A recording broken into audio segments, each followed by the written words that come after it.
and welcome back to our channel. In this today's video, I am going to show you how to fix SNB mobile banking login error issue. If you are facing a login error issue, then this is the video for you. Simply watch till the end and I will show you simple and easy step to the fix problem. Just follow this step carefully. The first step is check your internet connection. Make sure your internet is working. Turn your Wi-Fi off, then on again or switch to mobile data. If it is not working, then turn on your airplane mode for a few seconds, turn it off. Try opening any website to test internet. If internet is not working, the app will not work properly. So the second step is restart your phone. Sometimes a simple restart can fix many problems. And wait for your, and this helps remove small bugs and glitches. And the other step is check your username and password. Make sure your email or username is correct. Check your password carefully. Turn off cap locks, and sometimes wrong details are the most common reason for the login error.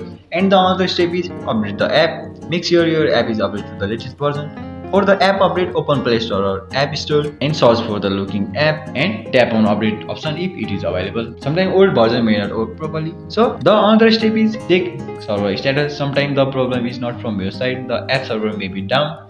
Wait for some time and try again. Many users also face the same problem. So the other step is clear app cache. Clearing cache can fix loading and caching issues. Go to your phone setting, tap on apps or app management, click on app list or apps, then search for the looking app, then tap on storage and cache and click clear cache. This removes temporary files causing problems. So the last step is install the app. If nothing works, reinstall the app and restart your phone. Then install the app again from Play Store or App Store. By doing all of it, this gives a fresh start to the app. If none of these helps, then you can contact the customer service of the app by going on help center, and they may help you to solve the issue coming on the app. So that's it. These are the best way to fix the app problem. If this video helped you, don't forget to like and subscribe for more helpful tutorial. Thank you.